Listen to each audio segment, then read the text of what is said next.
All right, here we are. Recording started. So we've just learned that math.floor will take 1.8 down to the floor of 1.0.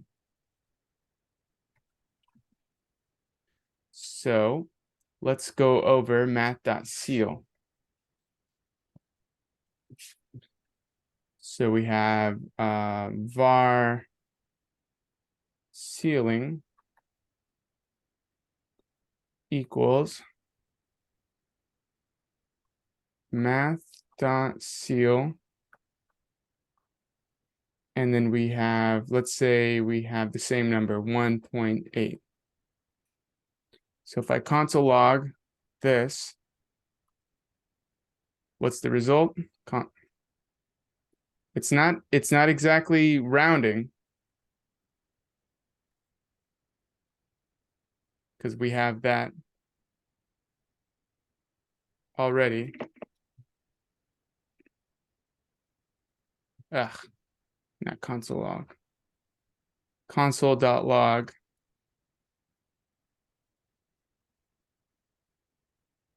Ceiling. We have 2.0,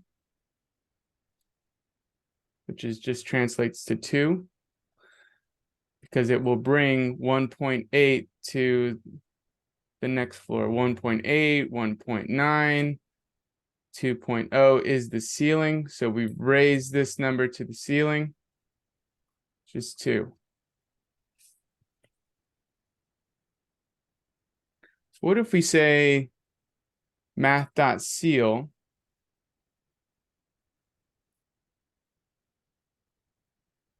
on a negative number like this? What's the result for this going to be? It'll be 1. Or I'm sorry, 0, 0. 0, right? Because negative is going down. So if we write something like this, 1, 0, -1, the ceiling would be going upwards. So something in between, like -0.5, would still need to go, ceiling would be going upwards. So 0 is the answer. So then if we do math.floor on something like this, we say math.floor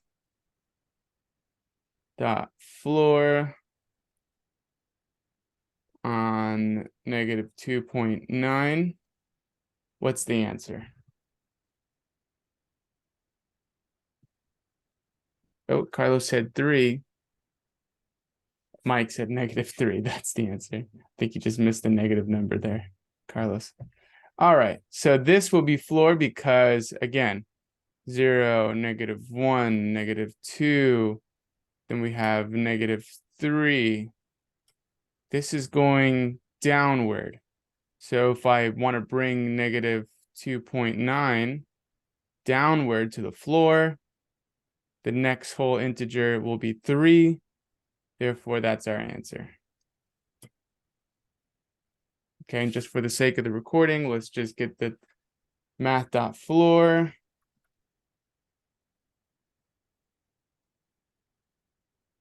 (1.8). It will be 1. Because it goes from 7, 6, 5, 4, 3, 2, 1, 0. So 1.0 is the floor, or in other words, 1. Okay, now let's go back to the platform. What about math.random? What does math.random do?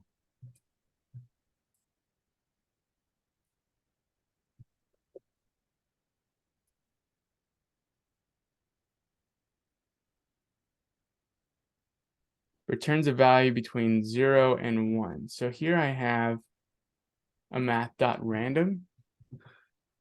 I've said var random equals math.random. I'm going to console log it now. And I get a file error. Why? There we are.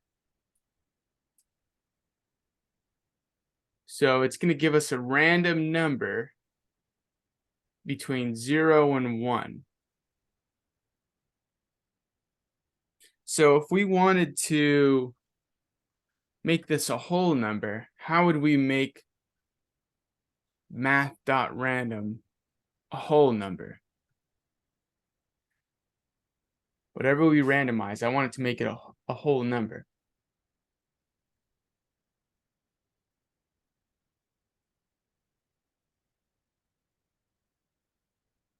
Okay, round, right? But so if we use round may give us a number that's a whole number that's less than. All right, so I'm looking for seal is probably a better bet, right? Because we may want to get a number, a whole number, but if we want to, for example, let's say multiply that number, let's say I want an option 1 out of 6 here. If I use math.seal, then I know I'm going to get the number 1 at least. So I can multiply that number times 6, for example, to get a dice roll.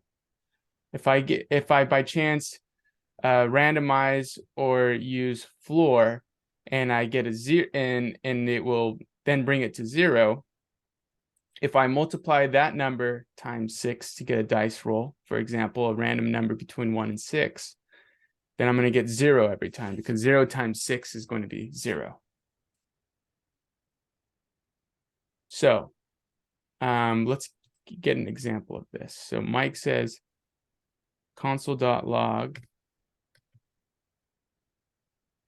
math.random math.seal.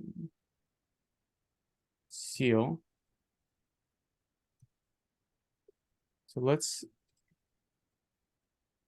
see this in action.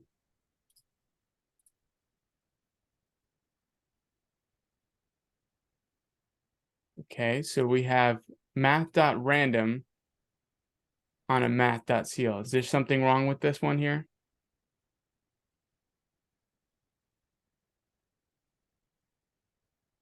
Yes. All right, so let's switch it up.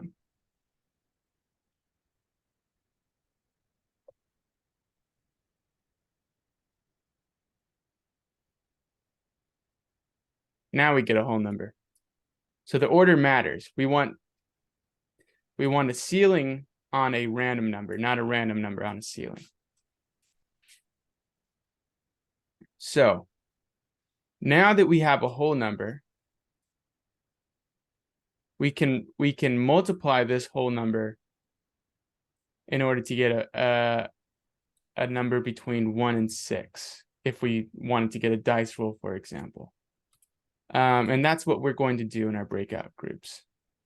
We're going to use math.random and probably math.seal, right? And we're going to write a function using what we've learned about the math library in JavaScript to complete the following function that should return a value between 1 through 6 at random. Okay, then we're going to console log what we've rolled. And we also, there's no real use to t-diagramming this. This is just using a JavaScript method here. So once you get this working, then your group is going to work on this here. Use the following array to write a function that will answer all of your questions by randomly choosing a response. So we have this life's answers array. It's like one of those magic 8 balls, right? You shake it up and then it gives you a response. So now we're going to write a function that will take one of these array indices, and it will, anytime we run the function, spit one out. So will I pass my exam this week? Outlook good. Okay. So then let's go ahead and create the breakout groups, and then let's meet up and see our results. Okay, and keep note of the code that you do today. It's going to be useful. This morning's algorithm is going to play into later on today's lesson. Okay, this is just good to have for your notes. So let's create the groups here and then see how we do. Does anyone have any questions at this point? I would explain how to get 1 through 6 at random a little bit more in detail, but I want you guys to discover it. Otherwise, I'm doing this one for you entirely, the D6 roll. Okay. So no questions. I'll go ahead and create the groups now.